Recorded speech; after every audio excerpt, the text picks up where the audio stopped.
Well, hello, friends. Welcome to another edition of Afterburner. It is the Ryan Squared combination on a Tuesday night. Happy Remembrance Day to all. And Mr. Pike, welcome to the show. We got producer Jack back in Calgary, but how is the Calgary Ryan doing? I'm okay. I'm doing well. I woke up early this morning and took advantage of the holiday and went out to the mountains and spent my morning out there. So it was a nice day. And then I came home and watched 3 periods of National Hockey League action, such as it is. Yeah, very good. The Calgary Flames, they looked like they were on their way to getting routed by the St. Louis Blues on this night, but did have a quick flurry late in the second period to make this a contest. 3-2 your final score, Pike, as the Blues win the McKenna Bowl between the 31st and 32nd ranked team to the NHL. Welcome to the program. It is brought to you by our good friends at Bet365. Get in the action, download the app. It's never ordinary with Bet365. Make sure you sign up using that code NATION. Quick reaction to they didn't get shut out, Pike, but it is a third straight loss after what felt like could have been a big win against the Columbus Blue Jackets. In hindsight, it's just a win surrounded by a lot of losses. Yeah, I'll say this. I know that we're going to have a lot of talk about, this is a bad team. And you can sort of, if you squint, like there's some good pieces there, but this is just, every team has a stretch. And unfortunately, these stretches seem to be, knocking up against each other. Every team has a stretch where you're like, oh, nothing can go in. And when you have, for lack of a better term, high-end skill, you can score your way out of trouble. You can outscore your mistakes. And we've sang this song quite a bit over the last 2-3 seasons. The Flames are a team that their road to victory in any particular game is extremely narrow. They have to play really tight checking, structured hockey, and then hope they get the bounces. And this was a game where, we'll go through the scoring summary momentarily, but if you look at the goals they allowed, some of it was weird bounces. Some of it was ill-timed penalties. Some of it was kind of dumb puck management decisions in the offensive zone that sort of snowballed on them. And they managed to score a couple. They scored a couple nice ones. But, case in point, they had the proverbial puncher's chance to win in the third period. They had an extended power play to begin the third period with fresh ice.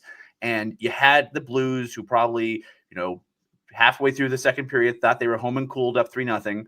And then if you can get a goal in that power play, if you tie that game, you probably win. Or at the very least, you get something for your efforts.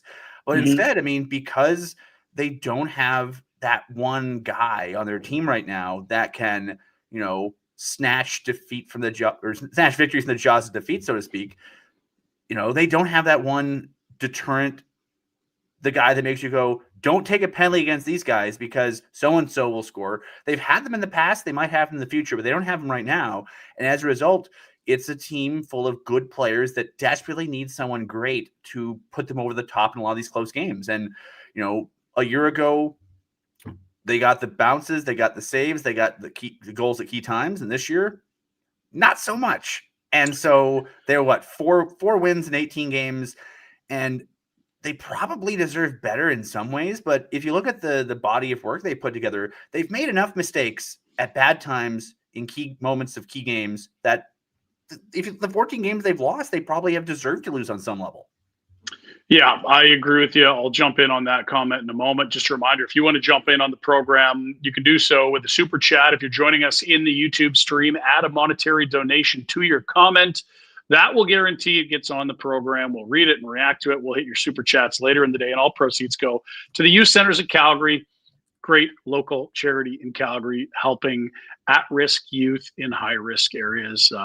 Happy to cut a check for over $7,000 from all of you, the viewers and listeners on YouTube, over the last calendar year. I will say this, Pike.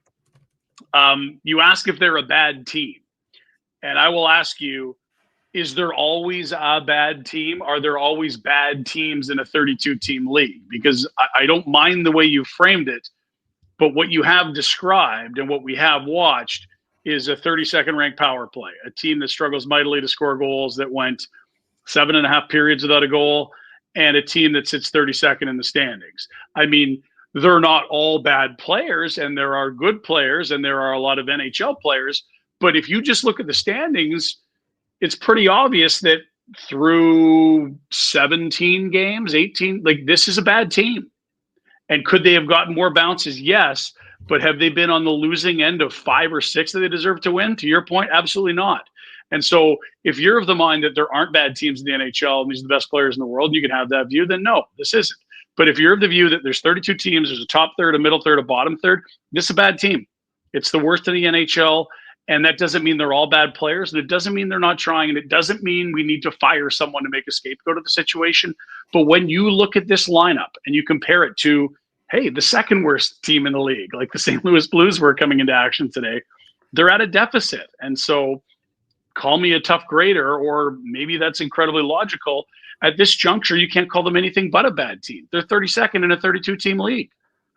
And I'll say this, you and I are both folks well-versed in analytics, so I'll mention this. So if you go over to Natural Stat Trick, and I'll plug their work because they're a great repository for nerds like us.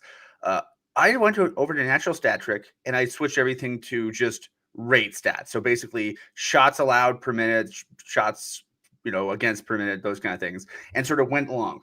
So here's what happens.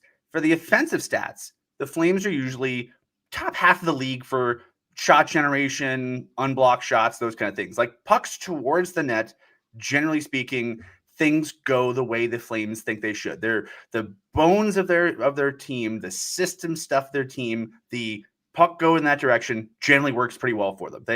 They're a pretty stingy defensive team. They don't give up a lot of shots. They don't give up a lot of volume, and they generate a lot of volume, which is great.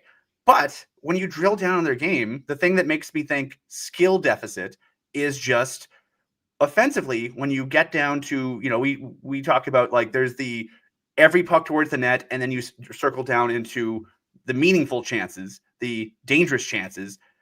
They go from being a very good possession team to being a team that has the puck a lot and doesn't do a lot with it.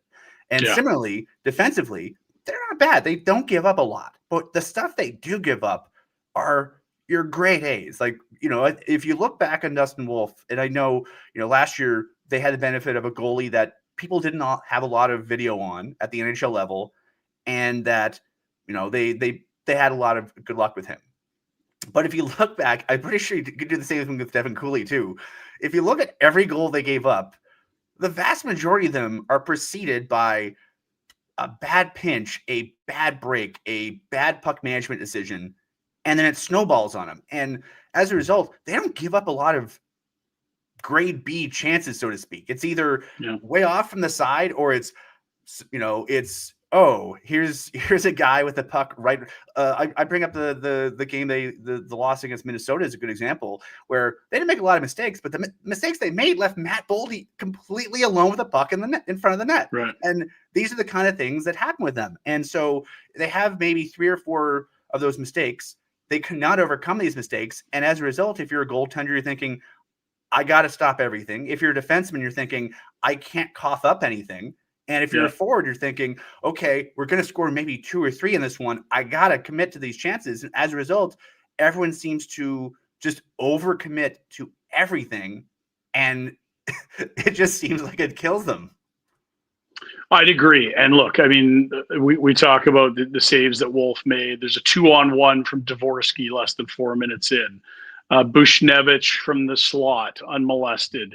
That's at the 4:15 mark. You've got a breakaway for Pius Suter. You got Rob Thomas across a seam. He has to sprawl to his left, and it goes off his goaltending stick. I mean, these are the grade A's we're talking about the Flames not generating, and what you're talking about them bleeding. And so while we might say, look, if it's a bad team, how come they can play tight games with anyone? And theoretically they can. It's just, I think what you're saying and what I'm saying, when you mesh it all together, I think their systems are fine. I think that they've made a lot of mistakes, and they bleed chances too high quality for a team that, when it gets to 3-0, I don't know how you felt, but I think most fans are like, well, It's 3-0 here early in the second. Like, the Flames are going to score 4. Yeah, I don't know about that. I mean, it's been so hard for them. Even last year, whenever they went right, 4 goals felt like a Herculean task. And I know they got 4 plus the empty netter against Columbus. They got 5 on opening night. They got 5 against the Rangers. But that's it. Those are the only games. That Columbus game, they played their asses. Like, that was just a flat-out good game. And I didn't think Columbus was all that good, too. But, like, the Flames, what's the old – you got to hold teams accountable to their wins. And, the Flames have shown that sometimes they can – do those kind of things. And those goals happen to come in bunches. They had two quick goals in the first against Columbus, 2 quick goals later on against Columbus. Then they had the empty netter. And case in point tonight, they had the 2 goals rapid fire. Oh God, we lose Pinder? No, we're good. They just have full screen on your Pike. You're pontificating. We need full screen. But yeah, so it's just they've shown the ability to do it, but it happens so infrequently that it's not anything you can count on. And, when you're, again, let's look at it this way. They're 32nd in the league overall in standings. And their power play is 32nd overall. Their penalty kill is, I think, bottom 10 or, bottom half of the league. And they're just, they can't, they just aren't able to bury the chances they get. And, I can't imagine what it must be like to generate what they have generated and just not get rewarded, because it would do a number on you mentally, probably. Matt Coronato is the man credited with breaking the 154-minute goal drought. And that is including Backlund's empty netter in the third period against Columbus. If you want to talk about a goal past a netminder, prior to Coronato's in the second period, you had to go all the way back to the second period against Columbus. That was 3 games ago. There's Coronato. He had another great night. Before the end of the game, he already had 6 shots and a goal. He scored 3 of his 4 against St. Louis this year. He had both early against St. Louis when they were in Calgary for the home opener, that Saturday matinee for the Calgary Flames. And you've got to like what you've seen from the second full year of Matthew Coronato. After some benchings, it looks like the Coronato we were expecting to see all season, doesn't it, Pike? Yeah, I mean, I think he's one of those guys where when he got healthy scratched, the explanation we got from Ryan Huska was honestly probably an explanation you could have gotten for any number of players, of just the, he's an offensive guy, and the way he contributes to the game, like I think he's good in all 3 zones, but his primary value of the team is being a goal scorer. He was so good down the stretch last year when they were sort of marching to the tiebreaker loss.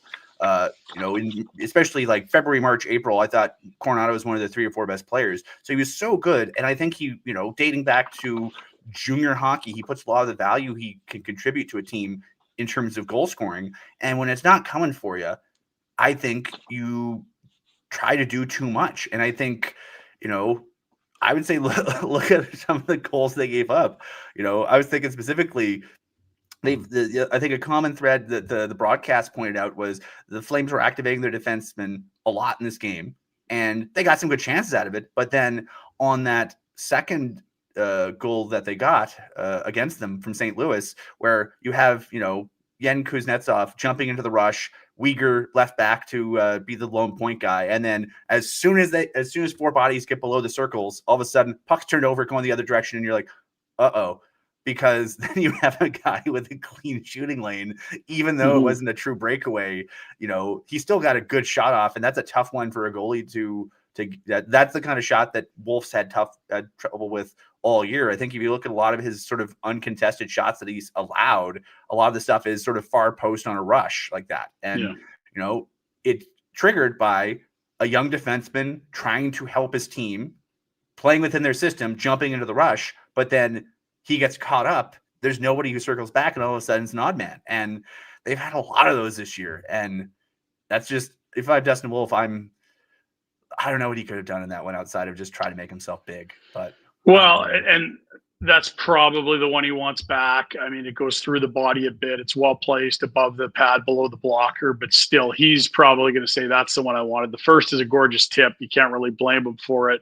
I mean, Holloway tips a point shot that Wolf has headed right into his glove, changes directions. I think it's actually off behind him and off crossbar and in. And then the third one, it looks like let's walk through them. So this is, I believe, the 1-0 goal. Falk's at the point. There's your wrist shot, tipped like a foot in front of Wolf. Yeah, I mean, you're just hoping that gets tipped into you and not into the net. Not so lucky. Can't blame him for that. You could probably talk about some zone coverage or filling a shooting lane, clearing out the man in front, whatever. Second goal, a little bit different. You talk about Kuznetsov joining the rush. All of a sudden, it's like, is this going to be a 3-on-1 or a 2-on-1? It's like, well, it's a partial break down the right. And zing, that's Kessel with a really well-placed shot. Wolf probably wants it back, but I mean, if you went up and placed it in the net, that's exactly where he wants that one to go. It's below blocker, above pad, basically posting in. Third one, he actually makes the save. Look at this, another partial break for the Blues. How fun is this for Dustin Wolf? Makes the save, and then he gets bumped into by his netminder, and the puck comes free, and it's a yawning cage.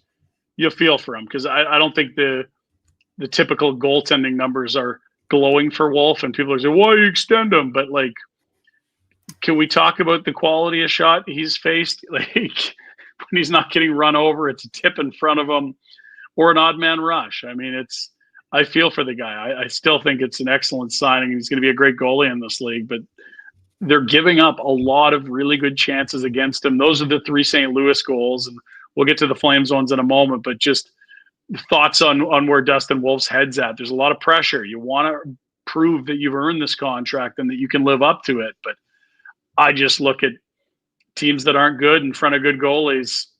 Like the Islanders pick one. Saros is a good goalie. They picked very high. Swayman's a good goalie. The Bruins got Hagens in the draft. Like, there's a lot. It's not as simple as, oh, you faced 28 shots. This is how many should go in. It's like, well, there's a quality of chance factor that I feel very, very sad for Dustin Wolf about. It's not like he's playing behind Jacques Lemaire's Minnesota Wild or New Jersey Devils. Yeah, and I mean, in this vintage of I'm thinking back to the Glenn Gulletson years, where when Gulletson was the head coach, he talked about, the term he always used was self-inflicted wounds, where it's just, giving the other team too much by sort of being impatient. I mean, the Flames, at their best, the Flames have to play a sort of low chance, high pace, very structured system. They need to basically, initially you start the game by getting a lot of chances from the outside, and then through forechecking and body checking and stuff, you sort of wear them down. So if you look at the heat map, theoretically, the way it's supposed to work is, if you look at the heat map, sure, you'd love to get right to the inside of the dots right away. The way the Flames need to play is they start on the outside and they sort of just gradually wear the guys down, and they sort of get further and further in as the other team makes mistakes in coverage, and they get those chances. And they probably, if the system working perfectly, they probably still don't get a lot of chances. But the chances they get later and later in games are supposedly be higher danger against tired teams that are just worn down mentally by playing against these, the flurry of forecheck that they get against them.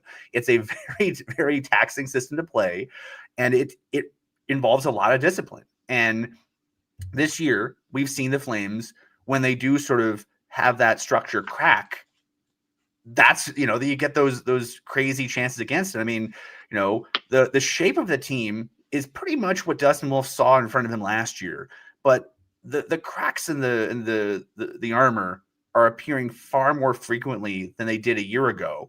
And as a result, I mean, they are what their record says they are at this point. And I was doing some math, Pinder, while you were going through the St. Louis goals, and I'll illuminate you. So right now, for the folks, like I'll put it this way: I'm not waving the white flag on covering playoff games this year, because hockey's weird and a lot of stuff had happened. I'm old enough to remember a lot of weird stuff happening in hockey games and in hockey seasons. So my thought process is, once they have to play 700 hockey to hit the projected playoff number, that it's probably not, I don't see any team over 60 games playing sustained 700 hockey, let alone this group. So right. That's my framing for this. So right now, the last playoff team in the Western Conference has a 600 points percentage.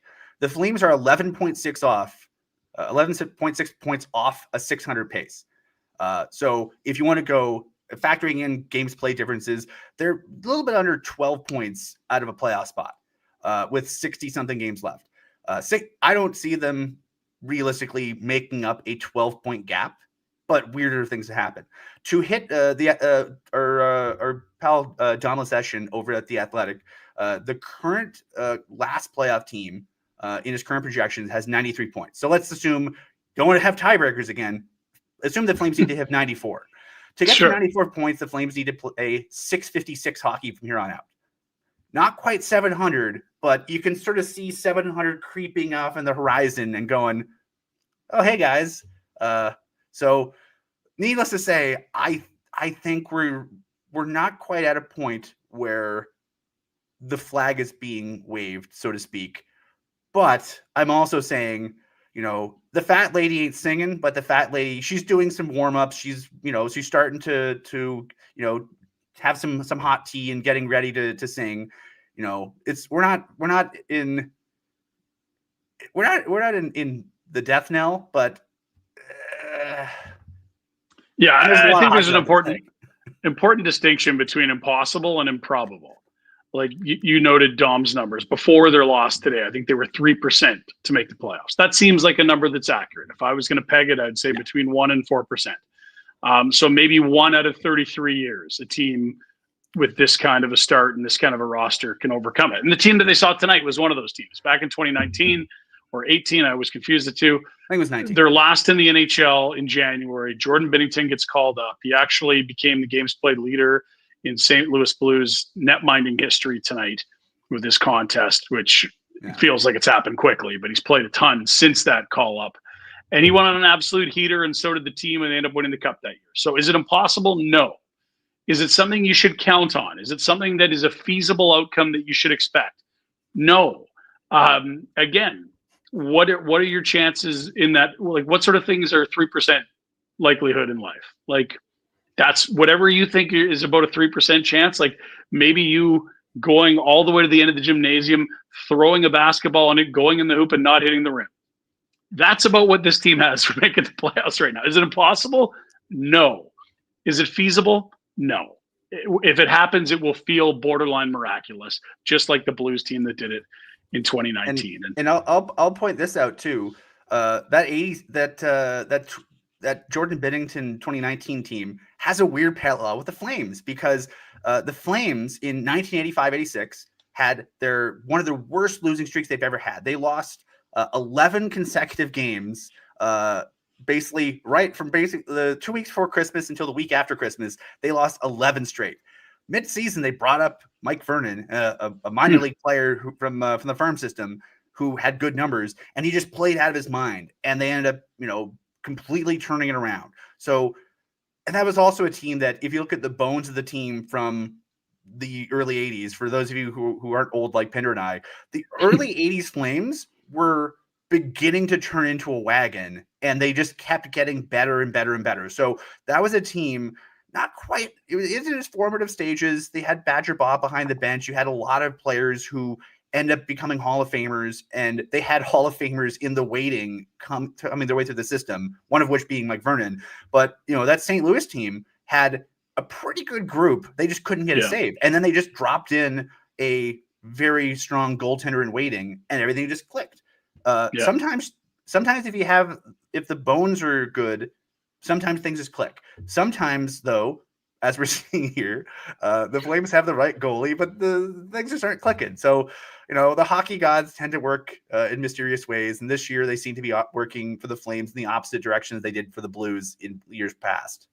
Yeah. So safe to say 97% of the time, things don't fall into place for the last place team. If we're going to say that their, chances of the playoffs are at 3%, never mind make the final like the 86 Flames. And of course, winning the final like the 19 Blues.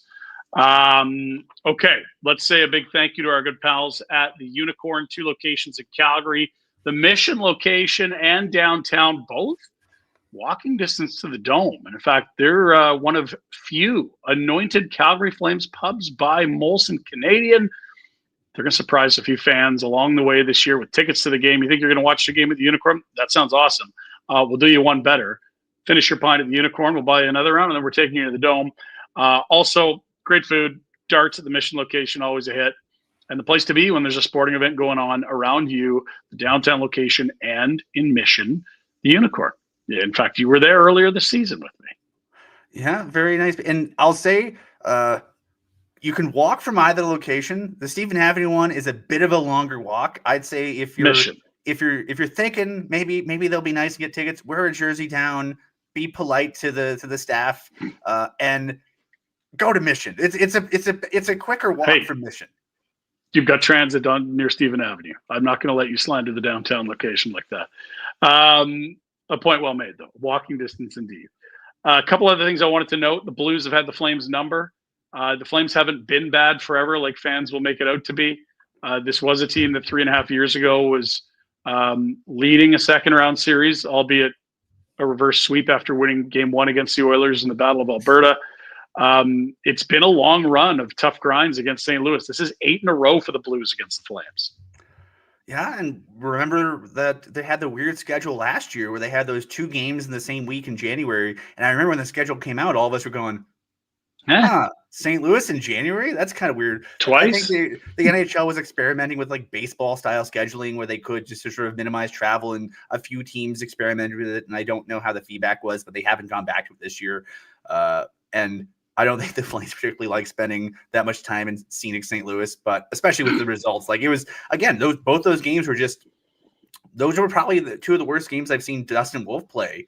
And it was just looking back on the season, it's like the poor kid gave you everything you needed from him in every other game but those 2. And it's just, things just went through him for 2 games. Then, that's just how hockey goes sometimes. But yeah, something about St. Louis. The Flames used to be absolutely cursed at the Honda Center. And they won, I think, twice in Vegas. And St. Louis has become one of their least favorite haunts, I think. Yeah, well, and I think it's in Calgary, too. It's been quite a run for the Blues. So they'll be happy to be done with the winged note at any moment here. 1 more remaining in the season series, if I'm correct, Pike? Yeah, they will finish it off, weirdly enough, the day after Michael Backlund's birthday. Here's a weird bit of trivia. So the pick that the Flames used to draft Michael Backlund was originally St. Louis's pick.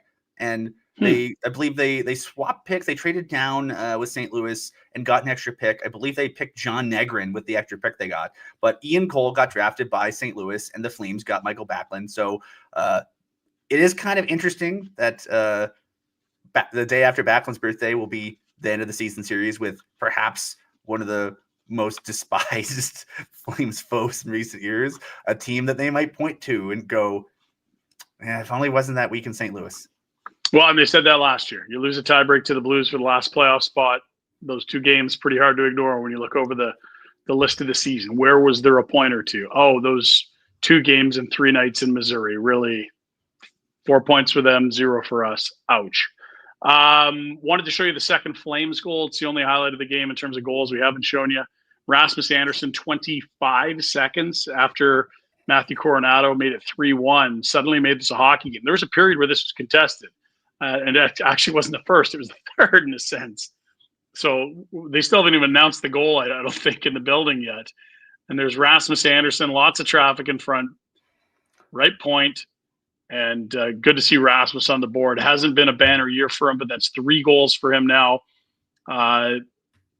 You'd like to see him on the score sheet. I know GMs and NHL front offices are smarter than just looking at counting stats, but it never hurts for a guy that is obviously getting traded per Michael Backlund in the preseason.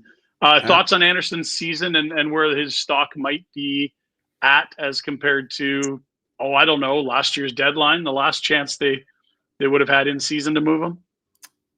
I mean, if you're trying to sell Andersson to another team, you go, well, the whole team has been snake bit and you can't really rely on their counting stats too much. Because it's like, okay, they haven't been great, but they haven't been terrible. Maybe they're unlucky.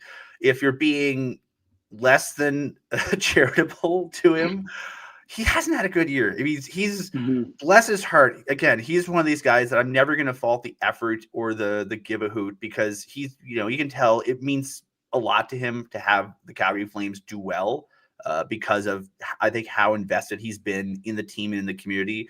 But, he's one of those guys that he's he's taken just ill-timed penalties in weird places. Like, he had a high-sticking penalty against Chicago. They just went against them, and then they got scored on. He can't get a bounce. He can't get a break. And it seems like every time there's a poor soul left behind defending an odd man rush, it's either him or Mackenzie Weegar. And it hasn't gone well for either of them this year. So, I think both him and Weegar are better than their numbers indicate. But I think as a group, the whole defensive group has been kind of fighting it this year. They've been, look at the last 2-3 games, they've been churning through a whole bunch of different combinations. Some of it's been, okay, how do you work in Parekh? But some of it's been, I think one of the challenges with having Parekh carve out a consistent role has been the other, like the top two pairings have been sort of a churn and sort of a work in progress. And when you're the guys who are taking on your toughest minutes so that you can bring in a kid and ease him in, when they're not exactly playing the way they want to play, it makes it a little bit tougher to work a kid in. So, Andersson, I think his stock is down, but I also think he's a right shot guy who can play big minutes. And, I think if you're a team and you have some depth and you look at him and go, if he's my second or third pairing, I'm pretty happy with that. I can work with that. You shelter him a little bit. You give him some offensive zones, high ground. Maybe give him a partner with a little bit more mobility than Kevin Ball. I think there's something there, but I think he'd be the first one to say the season hasn't gone the way he hoped it would be. Yeah, I don't get the sense that Team Sweden's going to be saying, get your butt over to Italy. But, hey, some runway for him to improve his stock. The other thing you got to note is that I don't think anyone questions his compete or, as you said, his give a hoot. This is a guy that if you plunk into a more competitive environment, I wouldn't be surprised if the performance got better. I think of Seth Jones last year looking lost at sea at times with Chicago as that team, stumbled through a few years of a rebuild. He looked great once he settled in Florida and figured out their system under, I believe, Sylvain Lefebvre, who's done a great job with that defense core. I feel like if you're buying Rasmus, you're probably buying a bit of that as well. Like, we get him in, we slot him properly, we get him a better pair. He's got a better team in front of him. One mistake doesn't sink our battleship like it might for the Calgary Flames. And the competitive juices, there he is. I still can't help but wonder if you didn't miss the high stock moment at last year's deadline when we saw, like, Brendan Carlo go for 2 firsts and a prospect, or a first and a prospect. Brian Dumoulin for a second. Like, that's the same the Flames got for Chris Tanev. Like, last year's market was really, really, really, really a good time to sell a defenseman. Yeah. And you don't have to talk about an extension, do you? Because you can't sign one when there's 3 months and a year left on a guy's deal. It feels like a missed opportunity. I'd say in hindsight, but I did pound a fist on the table about that. Yeah, and I mean, I'll say this. We don't have to manage the personalities in the room. And, especially like, I'll just be blunt. 23-24 was such a shitty season for that team. Forgive my French. Because, like, you think, you went through the 22-23 season. I think there was a lot of question like, okay, what the hell are we even doing here? And then they get a new coach. They start getting some traction. Everyone and their dog knew that the Flames had 7 pending UFAs they had to make decisions on. And so the elephant in the room was, no matter how good the team is playing, they're probably going to have to dismantle some of it, if not most of it, because of outside factors. And if you're a player, you go, okay, I get it. They're all adults. They all kind of understand the business. And as painful as it is, they hung around much longer in the playoff picture than they really had any right to. They battled, they worked really hard. And it really wasn't until, they basically shuttled out an entire defensive pairing near the deadline that the bottom fell out and the team just sort of went into free fall.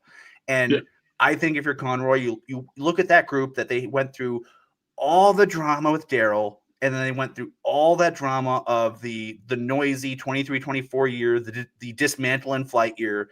And I think you go, okay, you kind of owe it to the guys to keep the group together. Is that the right thing for asset management? No, definitely is not the right thing for asset management. Is it the right thing to sort of, if you're trying to build a culture, if you're trying to keep the people who are invested in what you're doing invested and not have your, key people say, screw it, what are we even doing here? I kind of get why they did it.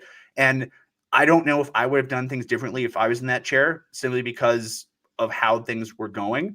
But at the same time, like you don't imagine if you trade Andersson and then you're like, oh man, you could have made the playoffs. If not, I'll say this, this will be an unpopular thing to say. I think they deserve to win or lose on their merits.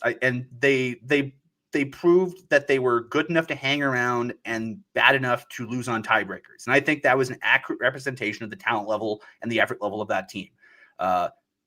It probably sucks to be in that room and go, you kept the band together and they still weren't good enough to get over the line. But I think you look at it and go, okay, that was some progress for that group. But it's also going, oh man, so you both didn't make it, and you also probably are gonna have to sell low on Andersson. So you can't know that at the time, and I understand why they made the plays that they made, but especially in hindsight now, if you knew that you would start the season the way you did this year, but yeah, that's hockey, right? Well, and in the room they weren't talking about 77, 82 points. They were talking about 97. Culture. They placed a lot of stock in that room, and it's almost the exact same guys. Like, you swapped out a backup goalie, not much beyond that. All that pot they were filling with the reason why they were good shouldn't be that different. It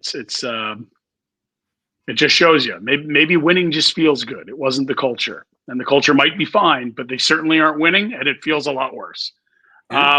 Let's get to the road ahead. We do that for Platinum Mitsubishi Pike. Flames, man, this was a softer spot in their schedule when you looked at the standings and saw Nashville and Philly and Columbus and St. Louis and Chicago. They have not turned that into the heater to get them back into the standings, but go ahead and tell us about Platinum, and then we'll dive into the schedule. Well, let me tell you about Platinum Mitsubishi. The road ahead is brought to you by Platinum Mitsubishi, family owned and operated by lifelong Calgarians. At Platinum, lease and finance rates start at 0%. Get ready for winter with a brand new Outlander, the Eclipse Cross or RVR, or try out Canada's best-selling plug-in hybrid, the Outlander PHEV. Get into the best back cars in the country with a standard 10-year powertrain warranty at Platinum Mitsubishi, 2720 Barlow Trail, Northeast. And if you see Mike, tell him, hey, like, you don't make a big deal of it. Just be like, give him one of those, like, the cool guy, like the upward, the nod, Go up to Mike Gould if you see him and say, "Are you Ryan Pike?" That's what you need to do at Platinum. Tell him Pike sent you. Strangely, it doesn't go the opposite way. I never get that. So my cousin's favorite team is coming to town on Thursday night. My cousin, for reasons that escape me, is a big San Jose Sharks fan. And honestly, the Sharks are a really fun team to watch now. The Flames got San Jose, Macklin Celebrini, Will Smith, Tyler Toffoli, a cast of very interesting young players. I don't know if they're a good team yet, but they have a lot of fun pieces. And if you're someone that is trying to be glass half full on the current season of Flames hockey we're undergoing, so to speak, Macklin Celebrini is pretty good. Pretty good as in top 3 in league scoring as a 19-year-old and likely going to the Olympics. Oh, yeah. Where did they draft him, Pike? Refresh my memory. I recall somewhere it being somewhere up there. And they got somewhere around 1. They got Misa's brother too, didn't they? They've got Luke Misa, Michael Misa. They also have Will Smith. They've got that Yaroslav Askarov out of Nashville. They've got Sam Dickinson. They got Sam Dickinson. I think they're one good young defenseman away from being like scary good. And they've got some veterans that they could probably still cycle out. But yeah, San Jose coming to town on Thursday night. So if you're someone going,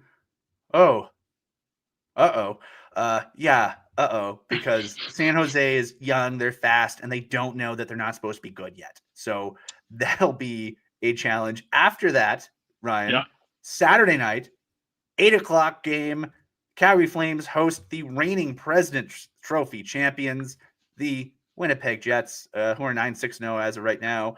Then another weird, they've had a lot of like weird short road trips. This is the logical back-to-back to have put together. Tuesday, the 18th, a week today, they will be in Chicago to face the Chicago Blackhawks. And then they will immediately, after that game, hop on a plane and go to scenic Buffalo, New York for the Warner Bowl, where they will face the Buffalo Sabres at KeyBank Center. So next Wednesday, the 19th, and then they're back for a couple.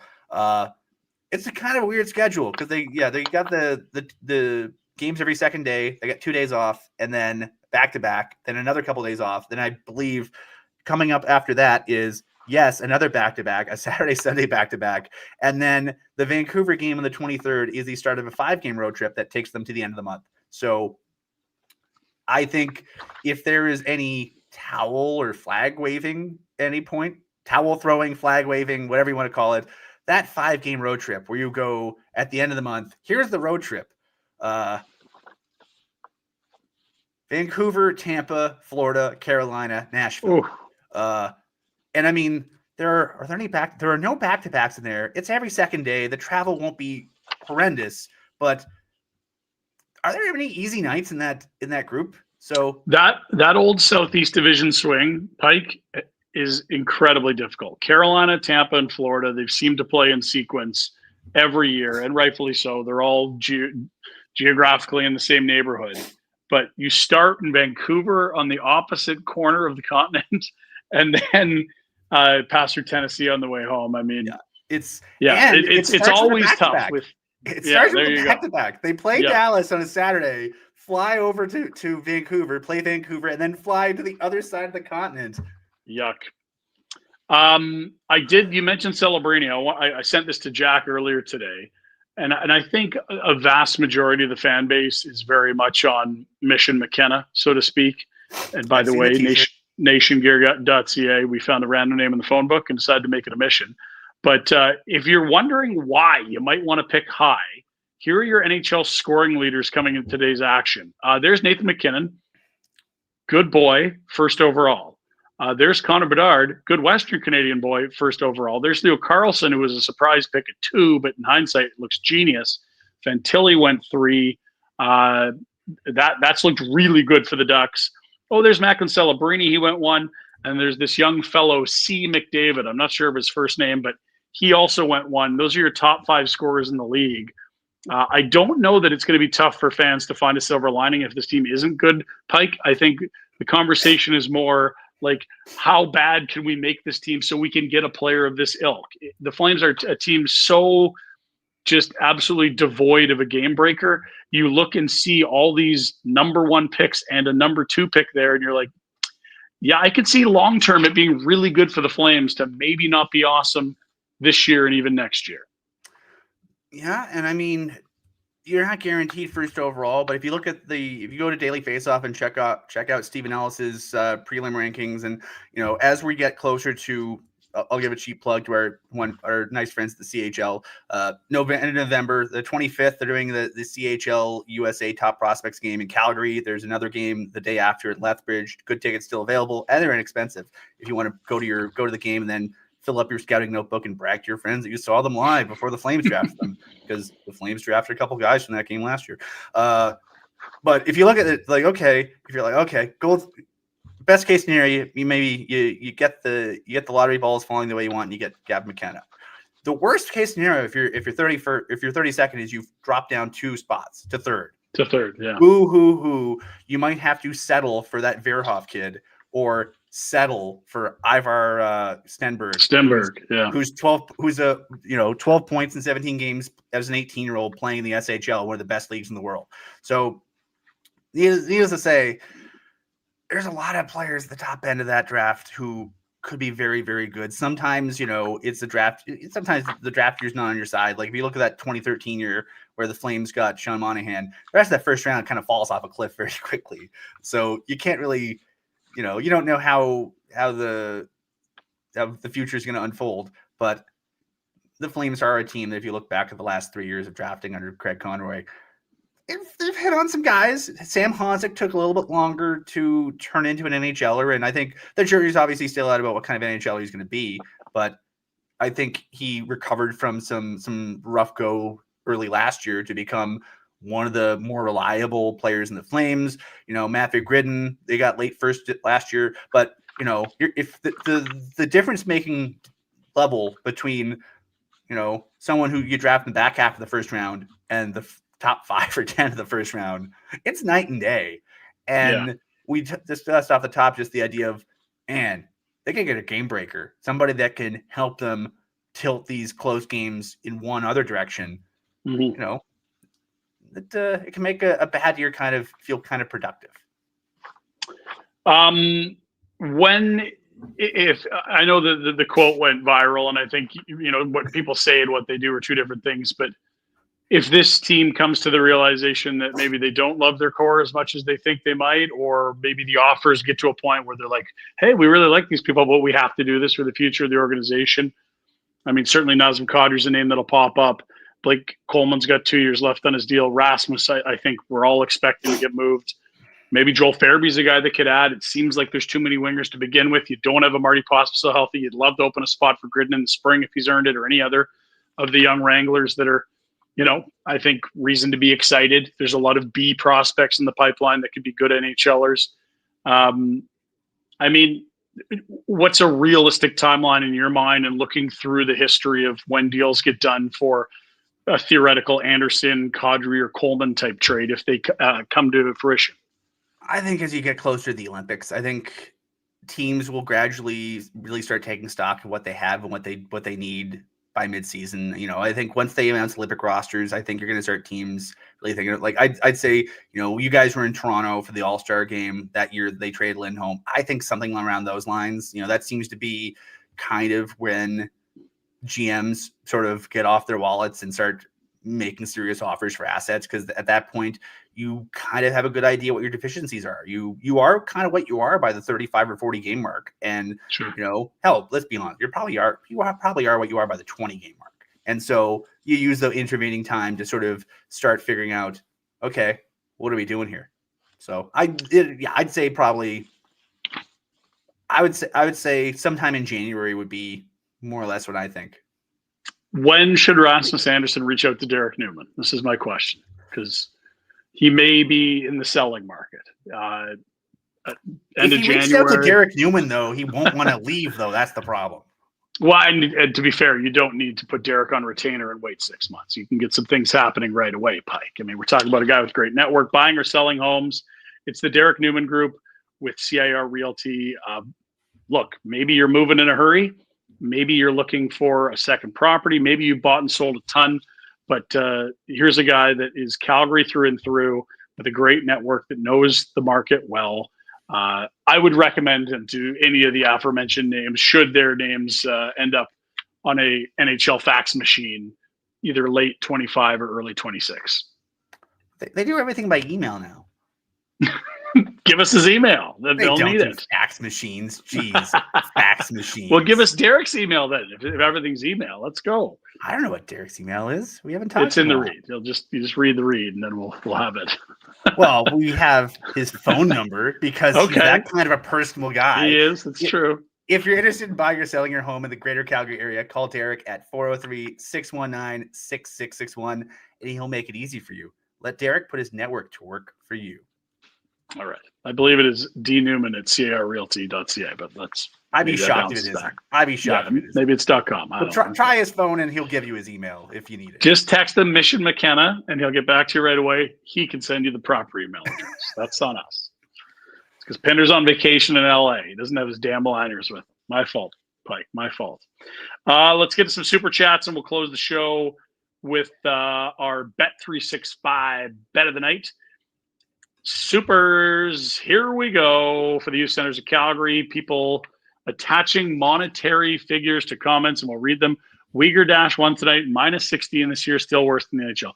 R&B, I see what you're doing. I've seen them come up throughout the season. I get it. Are you suggesting that if Mackenzie Uyghur was playing for the Colorado Avalanche, he would be the worst plus-minus player in the league? Or are you reminding us that he's playing with replacement level players most nights on the team that's last in the NHL? Or is it a bit of both?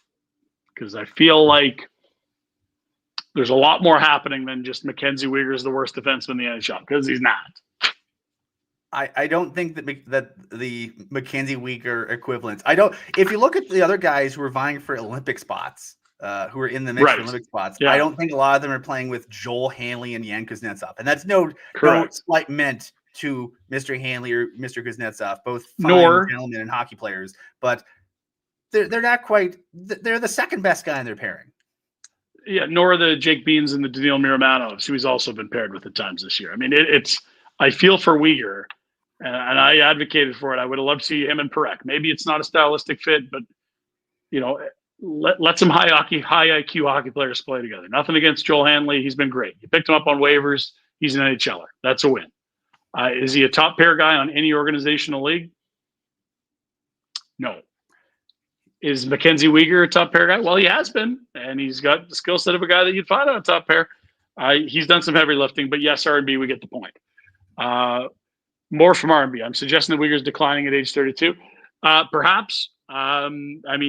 Age 32 typically is not a ascending into our prime type part of a career, but also I just think it's tough to give a complete grade when you're dealing with guys that would have been placed on waivers that he's playing with for most of the season.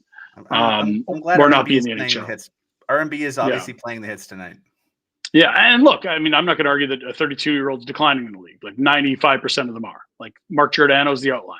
Everyone outlier. Everyone else is worse at 32 than they are in their prime. Like that's just father time. We get it. That doesn't mean he's bad. His partners, I will suggest, likely more of the issue. We'll keep moving to some more super chats. This is Big Dog, $49.99. How about this? Happy Veterans Day to all my fellow veterans and Remembrance Day in Canada as well. Coronato has scored again and playing well, playing with some fire in his ass. Okay, he's fired up, sure. Wolk looking a little off. Shelter him or trial by fire, kind of like Zeri with Lombo and Klapka. Is Mission McKenna still a go? Yeah, it's a go. The standings still show them in 32nd. I don't love Zeri in that spot, but again, they got too many forwards. This is somebody's going to have to play on the fourth line that you think probably isn't best suited to do it. Like it's him, or it's Igor, or it's who? Like Pospisil's not even healthy. Like if I'm Craig Conroy and I can get something close to my ask for a winger, pick one out of this bin of third line wingers we have. Like I would do that just for removing this headache of why are we playing a top 9 guy on the fourth line? And he had another one in there I wanted to react to. Sorry, Jack, if you just pop it right back up there. The Wolf one? Yeah, look, I mean, he wants one back tonight.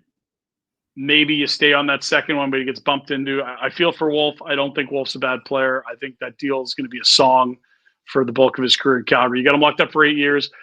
On my list of concerns about the Calgary Flames, them not having a goalie that can perform is not anywhere near the top. It's, in fact, probably not a concern at all. I would argue they got two pretty well-performing goalies right now. Both him and do. Devin Cooley have been quite good. And I think Cooley getting his rhythm and his mojo going, I think probably means that, let's be honest, if they had less faith in Cooley, we probably would have seen Wolf in both these games. But the fact that Cooley, he's feeling it right now.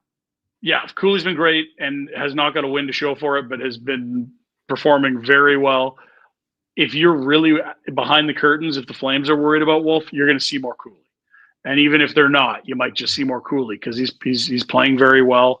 And look, it was a guy that looked too good to be in the American League last year, and then an injury derailed his season. If you need any more examples of why I would play zero stock in training camp in the preseason, Devin Cooley this year is another. It really, he had a bad preseason. What does that mean? Well, nothing apparently. His first game, he was excellent. His second, he was excellent. His third, he was excellent. His fourth, he's been very good. He's not been a problem. I wouldn't mind seeing a little more Cooley, even if it's just for the mental well-being of Dustin Wolf, because this isn't what they envisioned. This is not what Dustin Wolf had in mind when he signed a 7-year deal coming off a 96-point season, and I don't think he's the main problem of why it's happening. Agreed.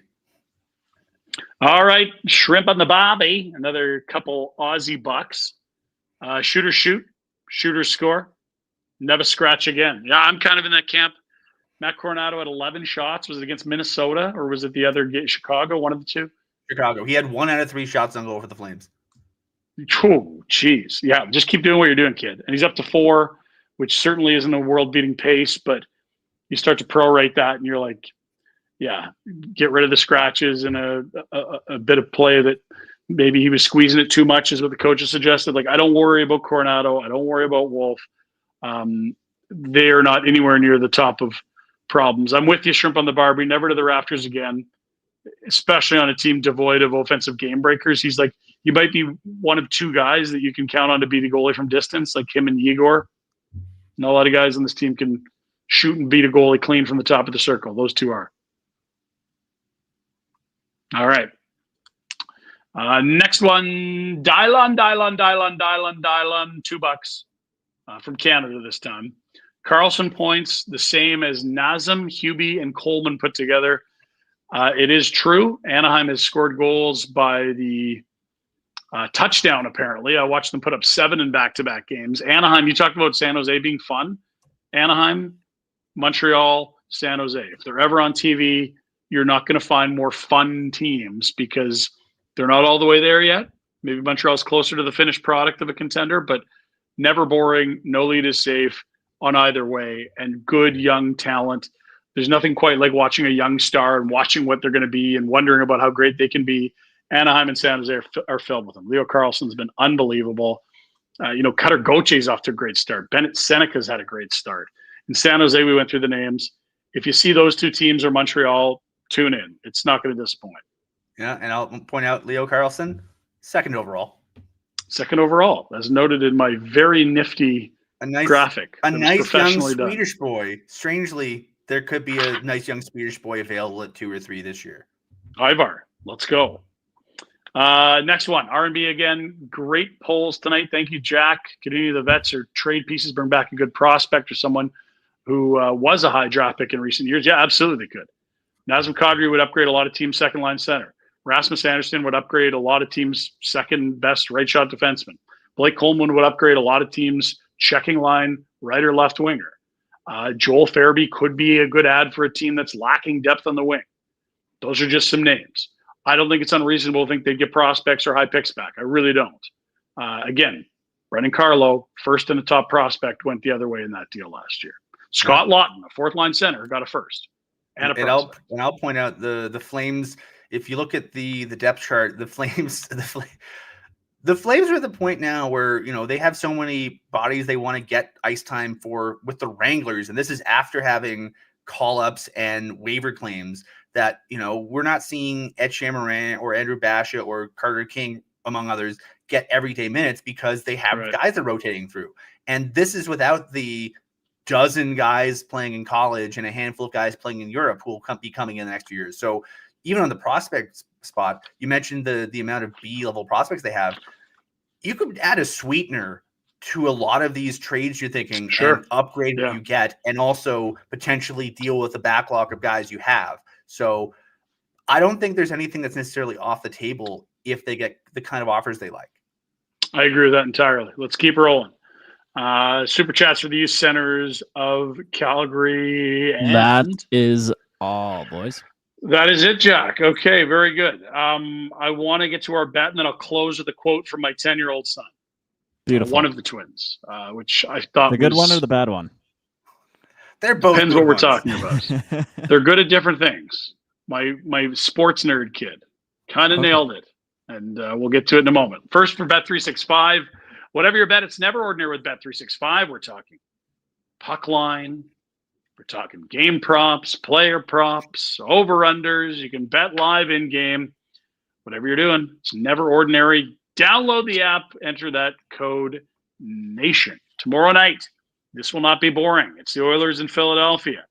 They had a stunning rally to stave off the Columbus Blue Jackets and hold at bay an ugly losing skid.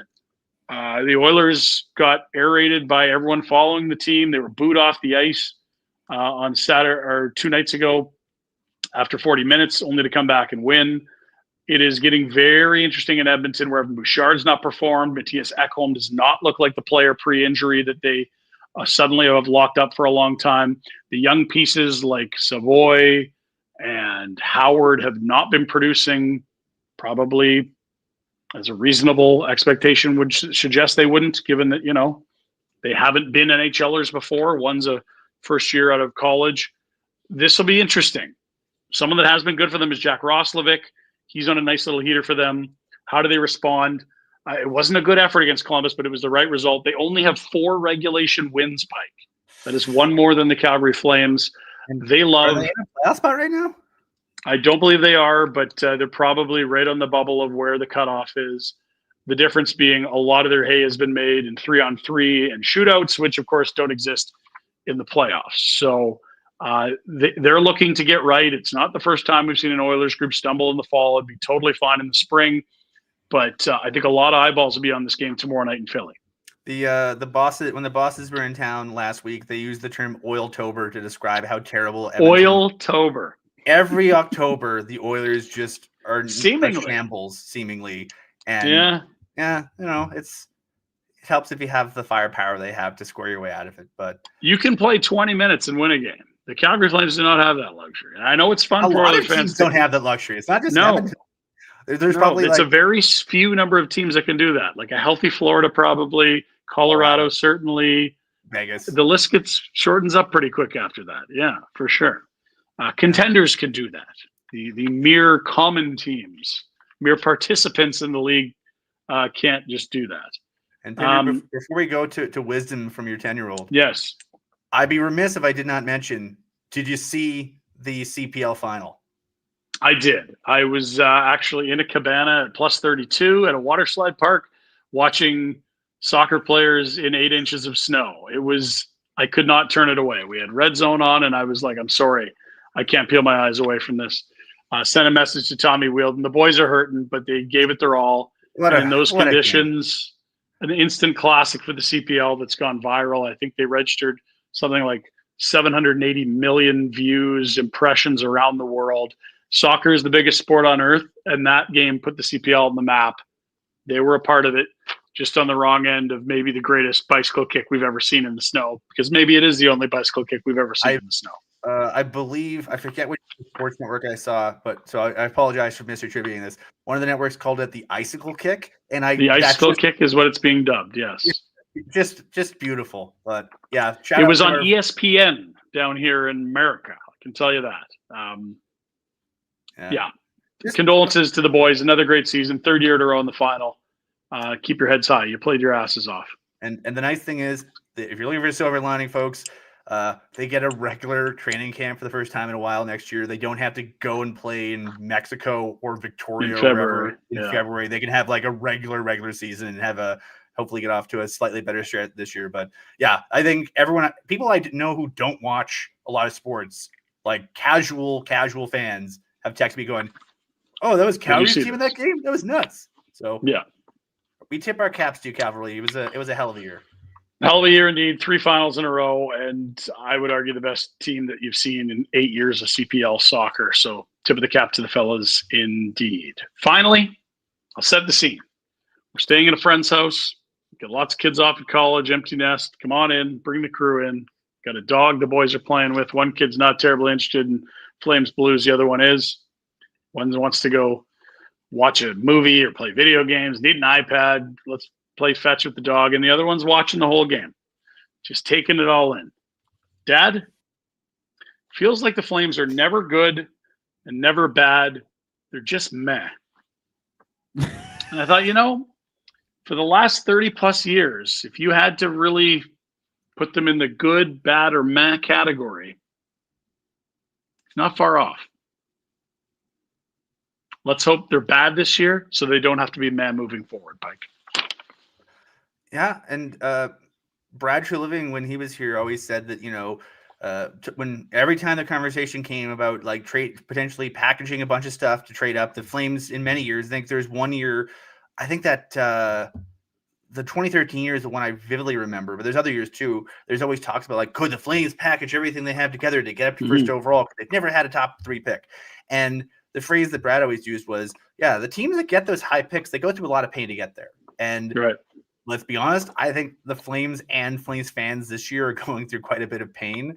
And, we'll see how the rest of the story plays out. There's still 64 games left to go. Who the heck knows happens, but it certainly is trending towards being kind of a painful season. And you never know, come the draft lottery in April, come the draft in June, maybe you'll have a bit of a silver lining at the end of it.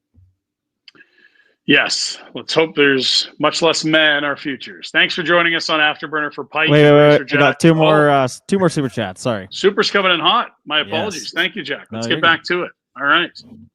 Here we go. R&B again. How many more losses until Huska should be worried? About what? You just got a 2-year extension. I mean, this is the thing, the whole narrative I don't really understand. Fans want a bad team so they can pick high. This guy coached his ass off to get a team with a very mid skill level to 96 points. And now people just need a whipping boy. They need someone's head lopped off. There has to be a sacrificial lamb. No, there doesn't.